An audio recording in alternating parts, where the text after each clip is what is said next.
Today is Święto Martyńskie, St. Martin's Day. So how is St. Martin's Day celebrated in the Czech Republic, and what is it actually? I'm Katrina Zurish, an American living in České Budějovice, Czech Republic, and you're watching Checking with Katrina. Ahoy všichni! St. Martin's Day happens to be my husband Martin's name day. But for Czechs, it's not just your typical name day. It's actually a widely celebrated holiday in honor of a Catholic saint, Martin. As an American, here in the Czech Republic, St. Martin's Day reminds me of like a mixture between St. Patrick's Day and Thanksgiving. And it's been known throughout Europe as the European Thanksgiving. However, it differs a little from Thanksgiving. Mostly the reason it's compared with Thanksgiving is because of the huge feast that they have on Thanksgiving, as well as the fact that it's very close to Thanksgiving. It's a holiday in November.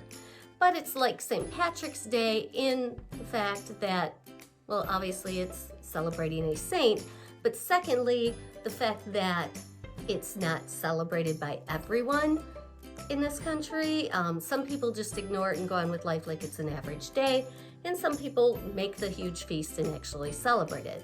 Whereas in the States, almost everyone celebrates Thanksgiving. So what is this feast I'm referring to? Well, it's kind of like our Thanksgiving feast. In America, for Thanksgiving, we make a huge turkey and mashed potatoes and gravy and corn and stuffing.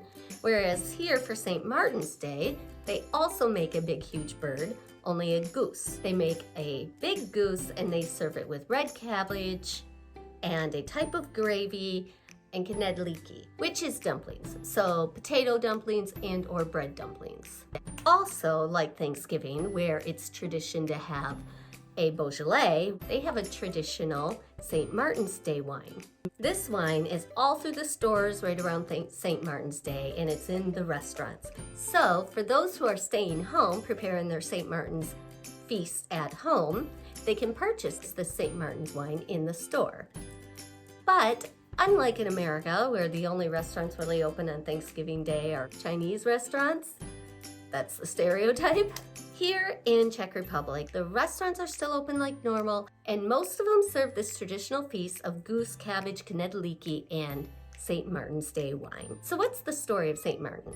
Legend has it that St. Martin was a Roman knight, and he was roaming the streets one evening on his horse on November 11th, and he came across a beggar without a coat. And he looked up to the sky, and he could see that the winter storm was coming in. So he pulled his sword, but he did not hurt the beggar. Instead, he sliced his cloak in half and gave half of it to the beggar. The beggar poured out thanks to the knight and said, "God bless you, I will pray for you every night." That night, St. Martin had a dream where he saw Jesus wearing the half of the cloak that he had given to the beggar.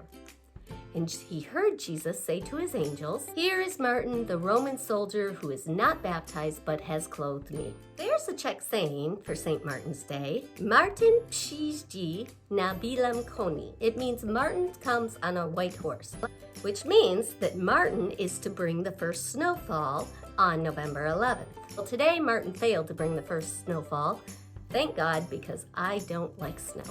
But according to the old folk legend, if Martin fails to come on a white horse and comes on a dark gray horse instead, we will have an ever-changing winter ahead of us. So, happy St. Martin's Day, and I look forward to this winter season as an ever-changing one, hopefully lacking lots of snow. Příští den, ciao! If you like this video, give it a thumbs up and subscribe to my channel and hit that notification button.